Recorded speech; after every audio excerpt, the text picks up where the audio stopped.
मेहनत हमारी ज़िंदगी में एक ऐसा शब्द है जिससे दुनिया की हर वो उपलब्धियों को पाया जा सकता है जिसकी हम उम्मीद करते हैं। यहाँ मेहनत के महत्व के कारण कई लोग सफल हुए हैं, कुछ बहुत ज़्यादा तो कुछ कम।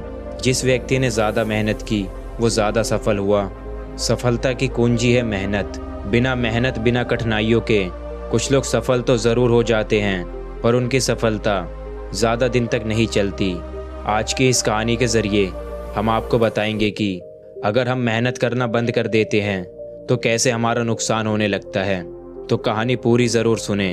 एक किसान ने अपनी मेहनत से बहुत पैसा कमाया, बहुत सारी ज़मीन जायदाद खरीदी, गाय भैंस लिए, कई नौकर चाकर उसके खेत में काम करने लगे और अब उसकी ज़िंदगी बहुत अच्छी हो गई और वो आराम से अपनी ज़िंदगी जीने लगा। कुछ समय बाद उस किसान की मृत्यु हो गई। अब सारी जिम्मेदारी उसके बेटे पे आ गई, पर उसका बेटा बहुत आलसी था। वो कभी भी मेहनत के महत्व को नहीं समझता था। वो बस यही सोचता था कि पिताजी ने तो सब कुछ बना ही दिया है, नौकर खेतों में काम करते हैं, अनाज घर पहुंच जाता है, मुझे क्या ज़रूरत है काम करने की। काफ़ी समय तक ऐसा चलता रहा। फिर धीरे धीरे उसे नुकसान होने लगा। खेतों से कम अनाज आने लगा, गाय भैंसों के दूध से भी उसे नुकसान होने लगा।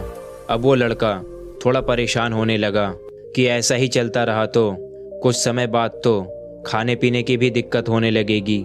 फिर एक दिन उस लड़के के घर पर उसके पिताजी के दोस्त आए। उन्हें पहले से ही पता था इस लड़के के बारे में कि ये बहुत आलसी है। वो जानते थे कि इसे समझाने का कोई फ़ायदा नहीं, इसलिए उन्होंने उस लड़के की भलाई के लिए उससे कहा, बेटे तुम्हारे घर की ये स्थिति देखकर मुझे बहुत दुख हो रहा है। जब तुम्हारे पिताजी थे तो सब कुछ बहुत अच्छा चलता था, पर अब ये सब देख के मुझे ऐसा लग रहा है मैं वो उपाय तुम्हें भी बताऊं जो मैंने तुम्हारे पिताजी को बताया था, जिसकी वजह से तुम्हारे पिताजी इतने अमीर बन गए थे। लड़का बहुत खुश हुआ और उसने कहा, कृपया करके मुझे भी वो उपाय बताइए, बस कोई ज़्यादा मेहनत वाला काम मत बताइएगा। फिर उसके पिताजी के दोस्त ने कहा, नहीं बेटा, इसमें कोई मेहनत का काम नहीं है, तुम्हें तो बस सफ़ेद हंस के दर्शन करने हैं। फिर उन्होंने कहा, वो हंस मानसरोवर पे रहता है और सारे पक्षियों के जागने से पहले यहाँ आता है और शाम होने से पहले चला जाता है। बस ये पता नहीं कि वो कब आएगा, पर एक बार जो भी उसका दर्शन कर लेता है तो जिंदगी भर उसे कोई कमी नहीं होती। बिना मेहनत के ही उसके पास सब कुछ आ जाता है। लड़का बहुत खुश हुआ और दूसरे ही दिन सुबह घर से बाहर निकला और उस हंस की तलाश में अपने खेतों की तरफ गया। वहाँ उसने देखा कि एक आदमी उसके खेतों से अनाज चुरा रहा था। खेत के मालिक को देख के वो व्यक्ति शर्मिंदा हुआ और माफ़ी मांगने लगा। फिर वो खेत से वापस लौटते समय अपने गौशाला में गया। वहाँ उसने देखा कि गाय भैंस की रखवाली करने वाला ही गाय का दूध निकालकर अपने ही लोगों को बांट रहा है। ऐसा करते देख रखवाले को उसने डांट लगाई और वापस घर आ गया।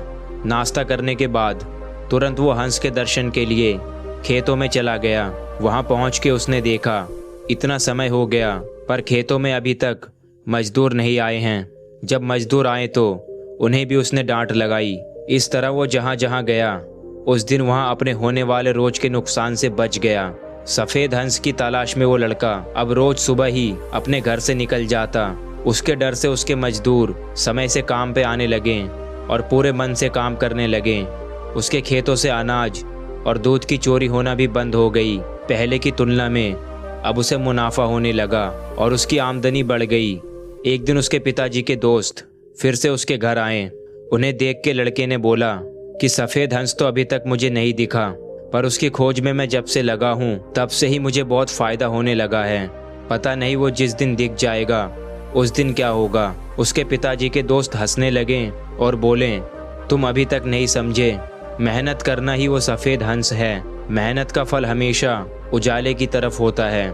जो मेहनत करना बंद करके अपना काम नौकरों पे छोड़ देते हैं उन्हें हमेशा नुकसान का सामना करना पड़ता है, और जो खुद मेहनत करके अपने और अपने लोगों की देखभाल करते हैं वही संपत्ति और लोगों से सम्मान पाते हैं। दोस्तों, इस कहानी से हमें ये सीख मिलती है कि काम चोरी या आलस करने से हमारा कुछ नहीं होने वाला, बल्कि जो कुछ है वो भी चला जाएगा। इसलिए हर इंसान को चाहिए कि अपना काम पूरी ईमानदारी और मेहनत के साथ करना चाहिए।